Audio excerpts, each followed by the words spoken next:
ભાવનગર શહેરના દિવાનપરા રોડ ઉપર 3 દુકાને ફાયર સેફ્ટીવાળા સીલ મારતા દિવાનપરા વેપારી એસોસિએશન દ્વારા દુકાનો બંધ કરી દેવામાં આવેલ અને બજારમાં અન્ય દુકાનો બંધ કરાવવા નીકળી પડ્યા।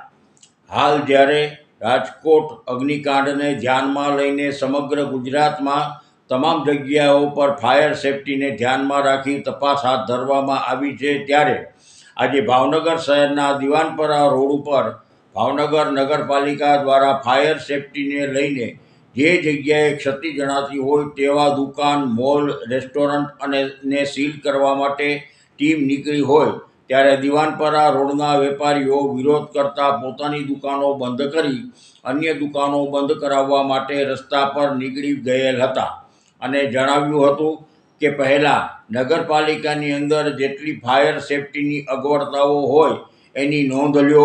ત્યારે ખુદ ભાવનગર શહેરમાં ફાયર સેફ્ટીની વાતો કરતા હોય તેવી જગ્યાઓ પર ફાયર સેફ્ટીની સુવિધા નથી, તો પહેલાં તે જગ્યા સીલ કરો અને પછી અમારા જેવા નાના વેપારીઓને ત્યાં ટાઈમ આપો। તેમજ અત્યારે હાલ ફાયર સેફ્ટીની સુવિધા બજારમાં ઉપલબ્ધ પણ નથી, તો અમને સેફ્ટીની વસ્તુ ખરીદવા માટે સમય જોઈએ છીએ। અમારી સાથે સહમત થયા છે, કારણ કે આજ નહીં તો કાલ દરેકને આ વસ્તુ આવવાની જ છે। આજે 50 સ્ક્વેર ફીટની દુકાન છે, 30 સ્ક્વેર ફીટની દુકાન છે, જે માણસ બહાર બેઠો છે એને ફાયર સેફ્ટીની શું જરૂર છે? બરાબર, મોટા કોમ્પ્લેક્સ છે, તો જ્યારે બન્યા ત્યારે એની એનઓસી અને એનું સર્ટિફિકેટ કેવી રીતના આવ્યું? ત્યારે જ તંત્રનો જાગ્યું, અત્યારે જાગ્યું છે। તો અમે એમ કહીએ છીએ કે ચાલો અમે તમારા નિયમના પાલન કરવા તૈયાર છીએ, પણ સમય અને માર્ગદર્શન આપો। વધુમાં હું ઓરા બધાના વેપારીઓને કહીશ, એ બી જણાવશે। તમારું નામ? મારું નામ Rakesh Tonda, Bhavnagar furniture association president તેમજ દિવાનપરા રોડ વેપારી એસોસિએશનનો કાર્યકારી પ્રમુખ। ગઈકાલે દિવાનપરા રોડ ઉપર કોઈ જાતની નોટિસ આપ્યા વગર 8 દુકાનો સીલ કરી। અમે ફાયર એન્ડ સેફ્ટીનો બિલકુલ વિરોધ નથી કરતા, સમજો, અમે ફાયર એન્ડ સેફ્ટીનો બિલકુલ વિરોધ જરૂરી છે, પણ અમને એનું કંઈક માર્ગદર્શન તો હોવું જોઈએ। બીજું, અમને સમય આપવો જોઈએ, નથી સમય આપ્યો, નથી અમારી પાસે માર્ગદર્શન નથી। અત્યારે ભાવનગરની અંદર કોઈ જગ્યાએ ફાયરના બાટલા કે ઇન્સ્ટોલેશન કરવા પાસે વાળા પાસે આવવાનો સમય અમારા 2 વેપારી 4 દિવસથી ફોન કરે છે, ઇન્સ્ટોલેશનવાળા હજી આવ્યા નથી।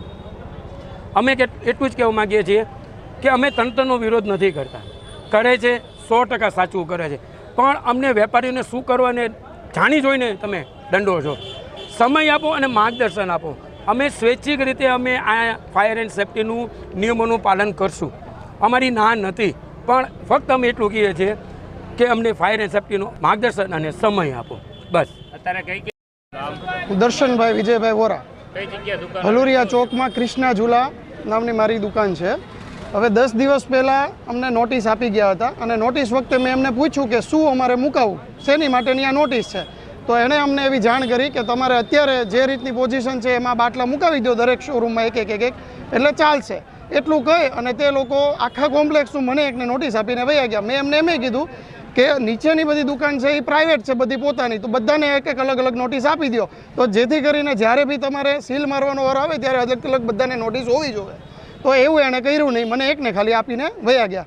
પછી 10 દિવસ પછી અત્યારે મારી પાસે આવ્યા, તો ગઈકાલે મેં એમને બારા બાટલા દેખાડ્યા કે પછી અમે મુકાવેલા છે, તો ત્યારે એણે એમ કીધું કે આનું એનઓસી આપો।